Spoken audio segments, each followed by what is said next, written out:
nós vencermos o pecado que habita em nós, sendo transformados, sendo regenerados pelo sangue de Jesus, mas em meio a essa nossa humanidade. É por isso que forja não é uma coisa muito fácil. Mas um escritor chamado Craig Groeschel, também certa vez escreveu dizendo: Deus deu uma vocação para os cristãos. Nós somos resolvedores de problemas. Quando existe uma situação difícil, um crente entra nela, a situação tem que ser resolvida. Se é para expulsar o demônio, é o crente que expulsa. Se é para lidar com a injustiça social, é o crente que lida. A maioria das escolas no mundo, e é por isso que às vezes nos entristece certas perversões de coisas que sucedem, mas a maioria das universidades que existem nesse mundo foram fundadas por pastores e padres, por gente crente, que queria fazer com que o mundo fosse melhor por meio da educação. Quando alguém hoje entra numa escola e atira num professor e atira nos alunos, está matando o cerne da paixão de muita gente que queria resolver o problema do mundo. A escola dominical começa com uma mulher metodista lá na Inglaterra, ensinando as crianças das minas de carvão. Muita gente. Para que a palavra de Deus pudesse ser lida, muita gente se dedicou a tirar as escamas do analfabetismo das pessoas. Missionárias vieram, missionárias batistas, presbiterianas, metodistas lá dos Estados Unidos se desbancaram aqui no Brasil para abrir escola. Você vê? Gente que queria forjar um futuro melhor. Aonde tem um problema e um crente chega, o problema tem que ser resolvido. Tem que ser, porque nós somos resolvedores de problemas. E nós não podemos resolver o problema dos outros sem resolver o nosso. Jesus mandou tirar a trave do nosso olho primeiro. Às vezes a gente fala sobre tirar a trave do olho como se fosse somente o processo do julgamento. Mas eu queria que você pensasse hoje comigo, que talvez Jesus estivesse dizendo: você só pode ajudar alguém quando você enxerga perfeitamente. Aprimore-se, trabalhe-se, promova-se, cuide do seu coração, cuide da sua vida, se torne uma pessoa forjada. E aí na hora que você for tirar um argueiro do olho do seu irmão, você não vai machucar ele, você não vai ferir ele, você vai ajudar ele a enxergar melhor. Talvez fosse isso que Jesus também quisesse dizer. Se você quiser corrigir o outro, corrija-se a si mesmo, porque o discipulado se estabelece por modelo. Torne-se alguém que as pessoas queiram seguir. É o que Paulo diz: sejam meus imitadores, que eu estou correndo atrás de Jesus igual um doido. Corre comigo, corre para onde eu estou indo, vai comigo que dá bom. Mas os cristãos têm que entender isso. Então aquela dificuldade, aquela luta que a gente está passando, pode ser que o diabo botou no nosso caminho, pode ser que a humanidade botou no nosso caminho, pode ser que a injustiça desse mundo colocou no nosso caminho, mas não é para nos destruir, é para nos forjar. E se a gente pensar assim, a gente poderá sair das situações muito melhor do que a gente entrou. E aconteceu isso com Jesus. Ele foi batizado. Ah, meu Deus, que coisa mais linda! O céu se abriu, o Espírito Santo desceu, todo mundo ficou rejubilando com aquilo. E na sequência, Jesus voltou pelo Rio Jordão e o Espírito falou com ele: vai para o deserto. Talvez ele pensou: o que não fazer no deserto? Nós acabamos de viver uma experiência agora maravilhosa do céu aberto. O Senhor quer que eu vou para o deserto? Que negócio é esse? Não é? Com um objetivo, foi conduzido pelo Espírito no deserto para ser tentado pelo diabo. O Senhor está me botando em frio de propósito? Como assim? Está me levando para o deserto para ser tentado? Vê, às vezes o Espírito Santo leva a gente para o deserto, para a gente ser tentado, e a gente sai de lá melhor do que o diabo que leva a gente para o pináculo do templo, para o lugar mais alto para apreciar a vista. Melhor com o Espírito no deserto do que com o diabo no templo, meus irmãos. Não é não? E aí, naquele lugar, o diabo tenta Jesus. Eu sei que você já ouviu muitas palavras sobre isso, e esse é um dos textos talvez mais pregados de todos. Muita gente fala sobre as qualidades das tentações. Ah, Jesus foi tentado na fome, que é uma necessidade básica, foi tentado na sua vaidade, no seu orgulho, querendo dominar sobre as nações. Mas eu não quero trabalhar isso hoje com você. Eu quero trabalhar a forja do Espírito Santo, porque a pergunta que o diabo faz para Jesus. E a condicional que ele bota aqui é para colocar em dúvida o que Jesus tinha acabado de viver. Quando Jesus ele sai da água, o que o Espírito de Deus diz para ele? Tu és o meu filho amado. Deus falou, está falado. É ou não é? Mania de Satanás, a mesma lá do Éden, botar um se onde Deus já tinha feito uma colocação. Se és filho de Deus.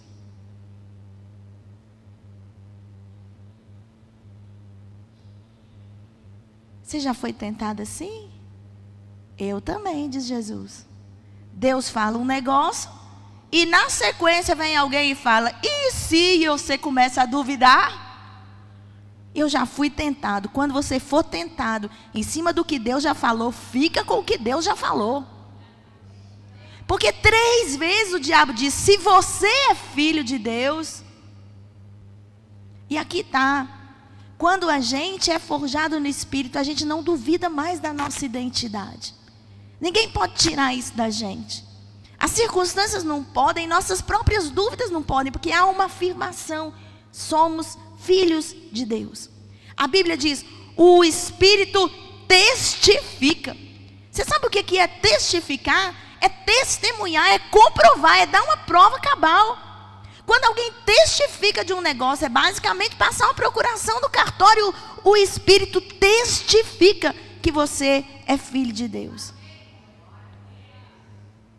Mas o diabo bota uma dúvida sutil. Se fosse mesmo filho de Deus, não estava passando fome? Olha aí como você está. 40 dias no deserto. Se fosse filho de Deus mesmo, não estava passando isso não. Não é? Essa é a primeira coisa que a gente precisa aprender. É que ser forjado no Espírito é não duvidar daquilo que Deus uma vez disse a nosso respeito. A segunda coisa que a gente aprende na forja é que a Escritura de Deus não pode ser usada para satisfação dos nossos próprios desejos. Então, uma pessoa que é forjada no Espírito entende a Escritura pelo que ela é e não por aquilo que ele quer para si mesmo ou para os outros. Não há um uso da palavra individualista egoísta. O diabo tenta fazer isso com Jesus. Está escrito, está escrito, está escrito. E Jesus troca um está escrito por um outro está escrito também. Porque você não pode interpretar isso aqui de uma maneira a reduzir a palavra de Deus. Jesus responde a ele, uma pessoa não vive só de pão. Existem outras coisas que eu preciso aprender a viver quando o pão me faltar, porque eu sou forjado. Eu não vou ser derrubado na primeira situação de dificuldade que eu estou vivendo. E aí alguém, outro dia me falou também, que o jejum ele tem aquela facilidade de nos ensinar a dominar o nosso próprio desejo. Porque se a gente conseguir dominar um desejo natural e bom, que é a fome, nós teremos força para dominar outros desejos que não são legítimos. Então a gente é forjado no simples para aprender a dominar o que é mais complexo. A segunda coisa é que Jesus recebe de Satanás eu tenho a glória desses reinos, a autoridade desses reinos. Ser forjado no Espírito é a gente aprender a não trocar o que é transitório por aquilo que é permanente. Eu vou te dar tudo isso aqui se você me adorar. E Jesus já sabia a missão que Deus tinha colocado para ele. Quando eu voltar para a glória, eu vou ter tudo isso, eu só tenho que esperar. Quantas vezes eu e você queremos antecipar as bênçãos? Deus já prometeu ela, mas o diabo quer dar uma facilitadinha no crédito, parcelar em algumas vezes. E o Senhor falou, mas eu quero que você compre à vista, junta mais um bocado aí. A gente quer facilitar. A gente quer facilitar, a gente cai na tentação da facilitação. Pois a Bíblia diz que Deus deu a Jesus toda a autoridade no céu e na terra. E outro dia eu estava tendo uma conversa teológica com meu marido. E ele estava falando que ele estava lendo lá em Coríntios, quando o apóstolo Paulo diz que quando Jesus voltar, levar a sua igreja, subir com a sua igreja, sabe o que Jesus vai fazer? Vai devolver ao Pai toda a autoridade que o Pai deu para ele. Jesus não está nem aí para domínio e poder. Ele quer estar ao lado do Pai. Porque identidade é maior do que poder e domínio. Jesus só está usando o poder e o domínio e a autoridade dele hoje, sabe para quê, minha irmã? Para te defender, porque ele é seu advogado. É para te defender que ele está usando o poder e a autoridade dele. Porque se fosse olhar para Jesus, ele diz: Pai, eu estava na glória com o Senhor antes. Essa é a alegria que me estava proposta. Eu troquei ela pela cruz, porque eu não poderia reinar sem os meus irmãozinhos mais novos. Eu sou o primeiro entre os irmãos. E o que um irmão mais velho tem que fazer, não tem jeito, é cuidar dos mais novos mesmo. Eu que o diga. Lá em casa são 5, né? E eu aprendi com Jesus, eu tenho que cuidar dos meus irmãos, porque Jesus cuida de mim. Ele é meu irmão mais velho, é o que diz a palavra do Senhor. E a última coisa em que Jesus é tentado é: olha, se você é filho de Deus, salte daqui. Teste o poder de Deus. Põe o Senhor à prova. Porque se você é filho mesmo, ele vai mandar o anjo te socorrer aqui. A tentação de usar o poder para benefício próprio é uma coisa que a gente, na nossa vida, na nossa liderança, em qualquer lugar, a gente corre o risco de fazer. Tem gente que tem filho para realizar os seus desejos nos seus filhos. Não entendem que os filhos são herança do Senhor. Querem transformar o filho numa coisa capturada. Tem que, sabe? A gente até conta histórias antigas, diz que a mãe estava com os filhos pequenos e alguém perguntou: qual que é o nome dessas suas crianças tão lindas? Ela falou assim: o mais novo, o advogado é o Antônio e o médico é o João. Ela já tinha decidido a trajetória dos meninos, o que eles iam fazer, como ia viver a vida deles. Tem gente que faz isso, tem filho para realizar os seus sonhos. Ah, meu filho vai cuidar de mim na velhice, não é? Meu fundo de garantia, meu filho não planejou a vida financeira nenhuma, e o coitado do menino tentando ganhar a vida e tendo que zelar do pai que não se preparou. Quem deixa herança é o pai, a mãe, não é? Não é o coitado do filho, não. Enfim, mas também no reino espiritual isso pode acontecer. Tem muita gente que assume liderança na igreja, tem muita gente que assume ministério na igreja, pastorado na igreja, com o objetivo único e exclusivo de exercer o poder sobre os outros. Se você me ama, você vai carregar a minha mala. Se você é meu discípulo, você vai fazer o que eu te mando. Se eu te ligar de madrugada, você vai ter que sair e fazer. Você vai tomar banho, meu irmão, com todo amor, porque isso não é discipulado. A Bíblia diz que Jesus veio para nos dar poder maior que o dele, para que a gente fizesse coisa maior do que ele. Não é para que a gente ficasse subjugado. Nem Jesus quer explorar a gente. E você acha que é você que vai? Bem a palavra do Senhor diz que tem ovelha e cabrito. Bem a palavra do Senhor diz que tem pastor e mercenário. A gente tem que ter o olho aberto. Às vezes o pastor acha que está pastoreando a ovelha, é cabrito. E às vezes a ovelha acha que tem pastor, mas é mercenário. Ah, saber a diferença livra a gente de muita coisa. Precisa de forja para saber a diferença. É ou não é? Jesus sabia quem ele era. E ser forjado no Espírito só pôde acontecer quando o diabo tentou Jesus. O diabo tentou Jesus na forja. E Jesus resistiu, porque ele tinha recebido uma identidade. E ele agora estava fortalecendo essa identidade. Cada vez que o diabo dizia: se és filho de Deus, Jesus reagia agindo como um filho de Deus. Eu vou falar as palavras do meu pai, porque eu conheço ele. Você não vai distorcer as palavras do meu pai para mim. Quando a gente tem um relacionamento com o nosso pai e alguém nos conta uma coisa, a gente diz: meu pai nunca faria isso. Meu pai nunca falaria isso. Meu pai nunca diria para fazer desse jeito, porque eu conheço meu pai. Quantas e quantas vezes o diabo quer se meter na nossa vida, dando uma que conhece Jesus. E às vezes tem gente que quer ser mais esperto que o diabo, como aquele moço, que certa vez estava lá, aquele grupo de jovens, e resolveram ir expulsar um demônio. Chegaram lá e quiseram expulsar, e os demônios disseram: olha, eu conheço Paulo, hein? Você quer expulsar você em nome de Jesus, quem Paulo prega. Até o diabo sabe que não deve se meter. Eu conheço Paulo, me meto com ele não. Jesus então, misericórdia, ele entra por um lado, eu já vou saindo pelo outro. Mas você vê quando uma pessoa que não foi forjada no Espírito quer se meter em coisas de Espírito, vai dar ruim. Fortaleça a sua identidade, minha irmã, na forja. Quando Deus colocar você diante de um desafio, entenda que você não vai morrer não. Você não vai. Porque a palavra do Senhor diz, quando passares pela água, eu vou ser com você. Quando pelo fogo, Ele não te consumirá. Não está dizendo assim, se você passar pela água, não é isso que está dizendo lá. Está dizendo quando. Que você vai passar, é certo. É certo. Por muitas coisas, nem sempre pelo seu pecado. Por muitas coisas. A gente vai ter que passar em água e a gente vai ter que passar em fogo. E a palavra do Senhor diz que quando o diabo terminou de tentar Jesus, você acha que acabou? O diabo tentou Jesus ali, está tudo resolvido? Não. Até que surgisse outra oportunidade. Pois tem uma coisa que o diabo está procurando, é oportunidade.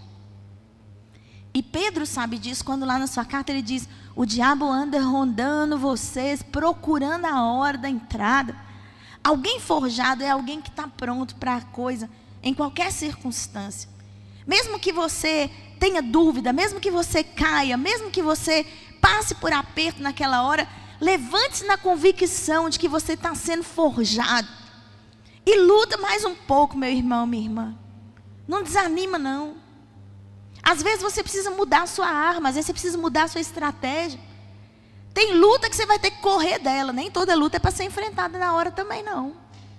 Tem vezes que a gente tem que ir para o esconderijo do Altíssimo até que passem as calamidades. Porque tem crente indo também de peito aberto para qualquer coisa, sem discernimento. Teve vezes que Jesus enfrentou os fariseus, teve vezes que Jesus enfrentou o povo, e teve vezes que Jesus passou pelo meio deles e foi para um lugar deserto onde orava. Jesus não entrava em briga tonta igual a gente entra, não. Ele sabia qual era. Agora não está na hora. Por quê? Porque ele precisava se forjar. Alguém disse, e é bem verdade, que ser forjado no Espírito é saber mesmo lutar as suas batalhas. Porque quando Jesus curava alguém e o povo ficava muito entusiasmado, vamos fazê-lo rei, Jesus fugia. Saía no meio deles e fugia. Quando Jesus falava uma coisa e o povo ficava agitado, Jesus também saía. E aí esse autor diz o seguinte, Jesus era uma pessoa que calibrava as suas emoções na presença de Deus no lugar deserto. Porque quando um milagre acontece, alguém quer te fazer rei, era a tentação de novo do deserto. Vamos fazer dele rei de Israel. E Jesus fugia. Tem que fugir da tentação.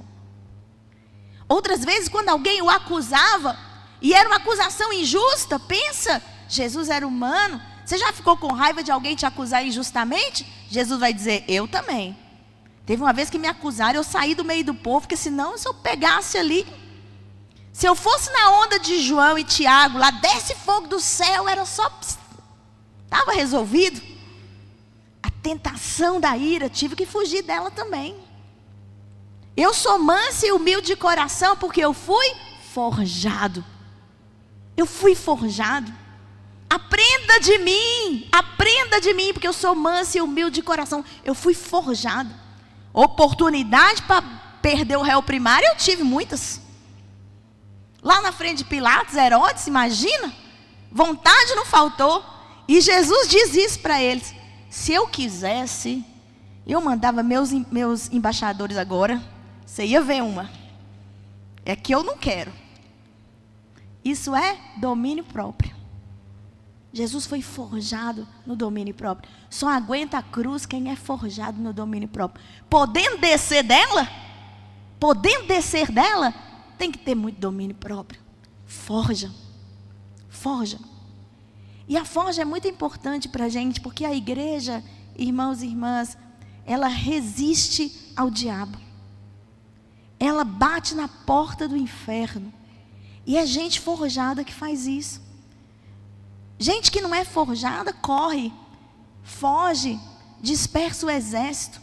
Gente corajosa faz coisas que a gente nunca poderia imaginar, porque foi forjado na convicção do Espírito. Eu quero dar um rápido testemunho para vocês sobre isso, e com isso vou concluindo, porque a gente precisa não falar apenas dos outros, mas de nós mesmos. Quando eu era pastora, jovem, no interior do Espírito Santo, na região chamada Barra do Jucu, eu era pastora de uma igreja muito pobre. A minha casa era de fossa, não tinha uma rua naquele bairro que era calçada. Quando o ônibus passava, jogava lama até o alto da igreja. Eu peguei piolho 3 vezes lá, meu cabelo era comprido assim, no meio das costas. Aí eu peguei piolho da criançada, porque era muita criança. Os meninos chegavam com o nariz escorrendo lá. Ah, pastor, me abraçava, lambrecava tudo. E eu estava ali com aquele povo, forjando uma igreja. Um belo dia, eu olhei assim as minhas latinhas dentro de casa e não tinha um ovo para fritar. Não tinha nada. E eu disse para o Senhor, meu Deus, então eu e meu marido aqui, ainda não tinha filhas não. Não tem nada para comer. Como é que a gente vai fazer? Eu assim, tinha recebido uma ligação da tesoureira, estava ali 2003, 2004, aquela mudança de real para o RV, aquela bagunça, né, de moedas que era lá. E a igreja, a casa que eu morava era alugada, e na época era R$600 o aluguel da casa, e R$600 era também o meu subsídio naquela igreja. E a tesoureira me ligou e disse, pastora, tem R$600 no caixa, eu pago o seu subsídio ou eu pago o aluguel da sua casa? Não é? E aí eu estava em dúvida se eu ficava sem boia ou sem teto, né? Preferi ficar sem a boia, que eu achei mais tranquilo, aguentar mais um mês dentro de casa, né? Falei, não, pago o aluguel, eu vou fazer o quê se o aluguel vencer, né?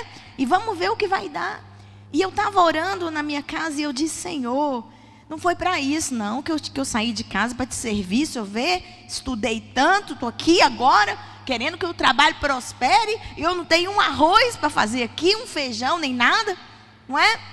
Estava igual aquele moço lá do livro de Provérbios, né?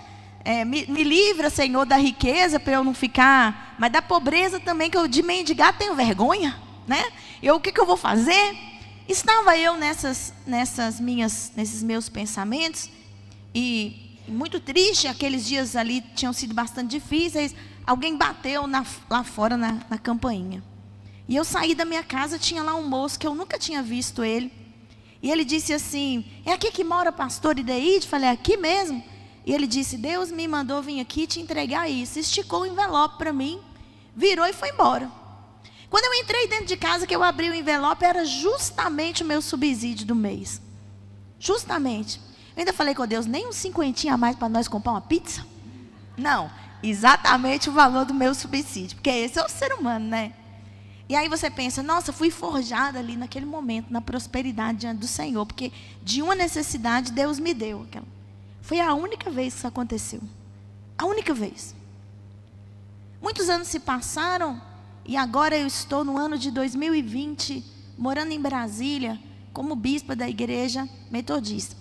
Eu cuido do Distrito Federal, Goiás, Tocantins, Mato Grosso e Rio Grande do Norte, como falei para vocês ontem.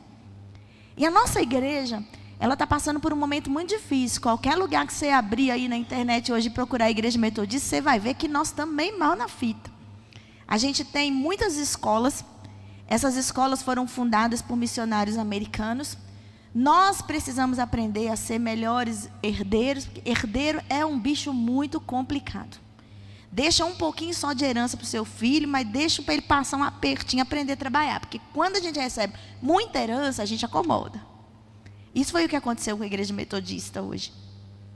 Então a gente agora está numa coisa chamada recuperação judicial, porque a gente não conseguiu pagar todas as contas da nossa escola, das nossas escolas, e a igreja está junto nisso também. E é uma dívida assim muito grande. Orem por mim, é uma dívida muito grande. Orem por nós, todos os bispos, porque nós temos que pagar. É salário, e a Bíblia diz que o salário do trabalhador clama a Deus, então não tem desculpa não, tem que resolver esse problema. Mas eu era uma bispa nova, acabei de assumir. Chego na minha região, havia um fundo, um recurso lá de dinheiro. Era R$1.800.000. É muito dinheiro? É muito dinheiro? Não é não? Eu descobri que não é. Eu do meu salário, meu Deus, acho que nunca vou ter 1 milhão. Mas gente, lá em Brasília, Você aluga uma casa pequenininha para você morar lá no plano piloto. Se você alugar uma casa de 3 quartos, sabe quanto você vai pagar de aluguel? R$7.000. Numa casa velha, não é boa não. R$7.000 no interior de Minas. Eu moro no bairro dos ricos, mas lá em Brasília, o Mato Grosso é um dos lugares onde a conta de energia elétrica é uma das mais altas. Eu tenho pastores que às vezes são ele, a esposa, 2 filhinhos, eles pagam 1.000 conto de energia. Você vai na casa dele, parece ter um gerador nuclear na casa dele, uma conta dessa. Não tem. É geladeira, computador, coisa normal de casa. 1.800.000 não é nada. Mas era tudo que a gente tinha. E estava numa conta. E como a igreja está passando por essas crises, eu estava ali 3 anos como bispo da região. Todos os pagamentos que a gente faz de pastor, de igreja, de muitos trabalhos que a sede regional que eu administro cuida, ia ser o pagamento no dia 25 do mês, que é o dia que a gente faz todos. Aluguéis de casa, aluguéis de templo, impostos, que o povo acha que a igreja não paga imposto, mas paga imposto, né, irmã? A igreja paga um monte de imposto. Estava lá os impostos para pagar, dos funcionários, tudo mais, de algumas igrejas que a gente tem. Dia 25 ia ser esse pagamento. Dia 20 tinha um evento na minha região, e eu estava recebendo mais de 200 pessoas lá na igreja, num momento como esse aqui. Enquanto eu estava nesse momento, a minha tesoureira regional chegou para mim e falou assim: bispa, o juiz pegou todos os recursos da nossa região. Todos eles. Daqui a 5 dias a gente tem que pagar o subsídio das pessoas aqui, as contas nossas. E eu estava lá na frente. Vamos, irmãos, orar com fé, aleluia. Hein? É isso, foi tudo embora. Foi tudo embora. Naquele dia. E eu funciono com Deus, lembra que eu falei, além da minha cabeça dar umas estremecidas aqui, eu também funciono com Deus assim. Quando tem um negócio acontecendo, vem um versículo na minha cabeça. Vem um texto. E sabe qual texto veio na minha cabeça? Davi orando pelo neném de Betseba. Falei, lascou, porque o neném morreu da história, né, meu irmão? Já veio assim, eu já sabia. Quando o texto veio na minha cabeça, eu falei, pronto, já sei o que é. Agora, Senhor, eu estou entendendo o que o Senhor quer fazer. Eu estou entendendo que é isso que vai ser. Mas a minha pergunta para o Senhor é: eu sou responsável hoje por 45 pessoas, por 45 famílias diretamente ligadas na minha administração. As outras igrejas que têm os seus recursos, pagam os seus pastores, beleza, mas esses aqui dependem de mim. O que eu vou fazer, Senhor? E aí o evento terminou, eu fui para casa e eu chorei, porque ser forjado não significa que você não vai chorar, não vai sofrer, não vai doer. A minha terapeuta, que eu estava fazendo terapia, fiz terapia por muitos anos, recomendo que quem puder faça, porque tem coisa que a gente facilita, parênteses aqui, tem coisa que a gente facilita para o Espírito Santo quando a gente faz terapia. Você termina a terapeuta diz, seu problema é esse. Aí você vai no Espírito Santo, você ouviu o terapeuta. É bem nesse lugar aqui, o senhor vem e faz, entendeu? Facilita. E aí o que acontece? Eu cheguei em casa e a minha terapeuta tinha me falado algumas coisas de como reagir em situações difíceis e tal. Minhas 2 meninas assistindo televisão em casa, tranquilas. Meu marido tinha saído. E eu cheguei dentro de casa assim, aonde que eu vou, que eu tenho que dar uns berros, tenho que dar uns gritos, meu Deus do céu. O que eu vou fazer? Eu entrei no banheiro da minha casa, eu peguei uma toalha dobrada, irmãs, e eu gritei na toalha, eu mordi a toalha, e eu gritei muito, muito, muito. Porque eu nunca tinha passado por isso. Mas quando eu era uma pastora, vocês lembram quando eu era uma pastora lá no Espírito Santo?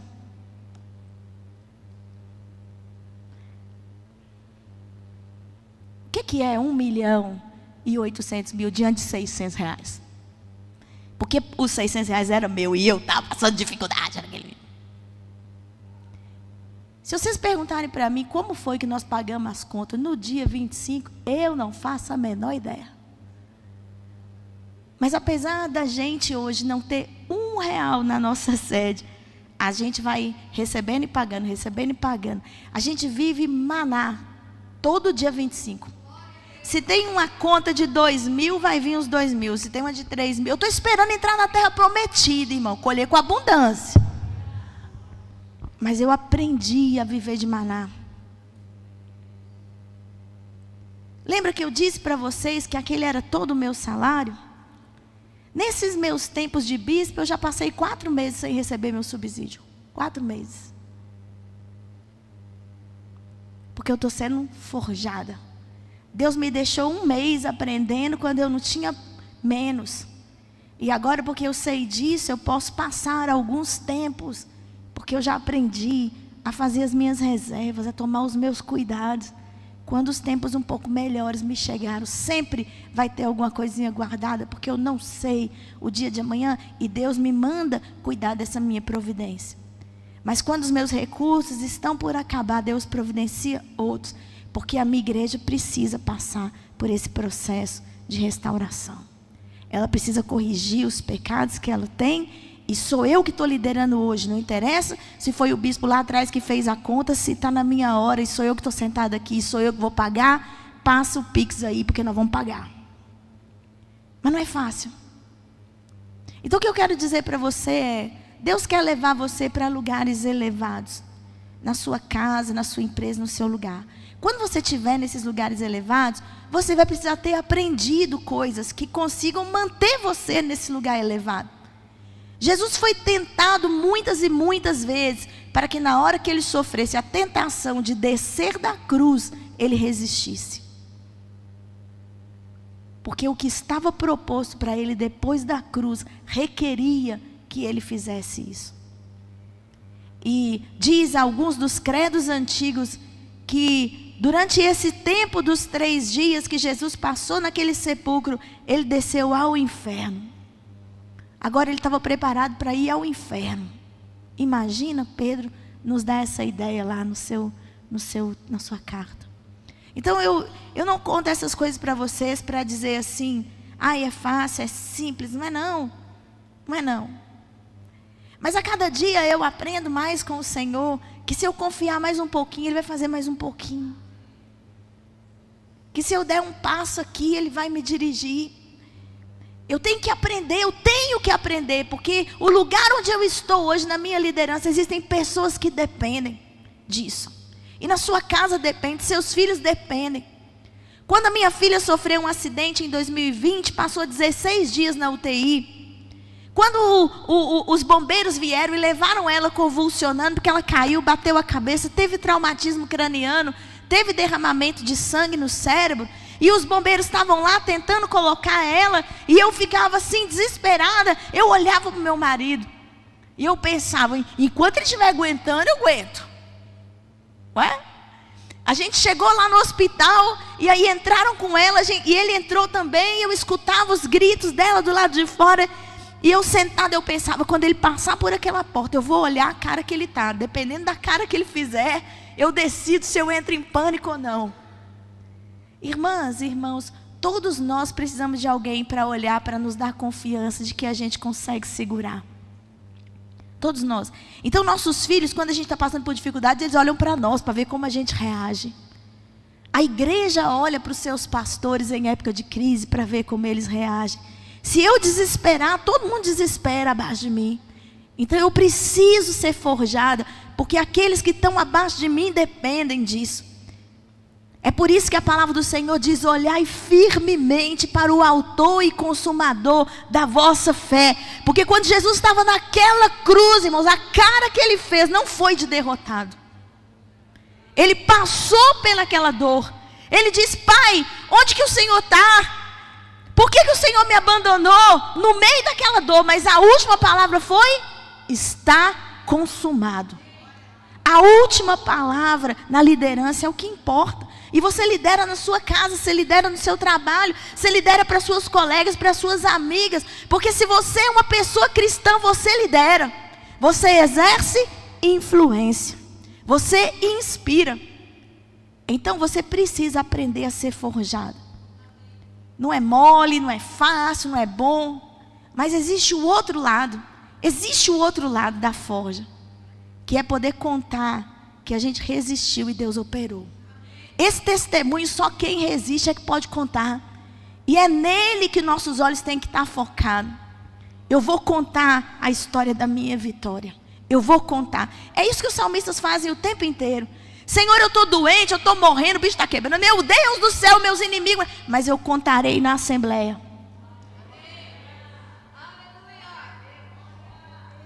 O Senhor me salva. Seu lucro é esse, Deus. Se eu morrer, quem vai te adorar? O salmista ainda faz chantagem emocional com Deus. Quem vai te adorar se eu morrer? Seu lucro é eu ficar vivo. Mas se eu ficar vivo, eu vou contar. Eu vou contar. E eu tenho dito isso para Deus. Eu quero viver para contar o dia em que essa situação de vexame que está sobre nós, de opróbrio do Egito, como o Senhor tirou o povo do Egito, nós estamos passando nesse deserto, mas o dia que a gente botar o pé na terra prometida, Senhor, o Senhor vai nos lavar de todas as vergonhas da nossa história. Eu vou viver para ver isso. E se eu não viver, eu vou ser igual Moisés, vou deixar Josué na ponta do gol.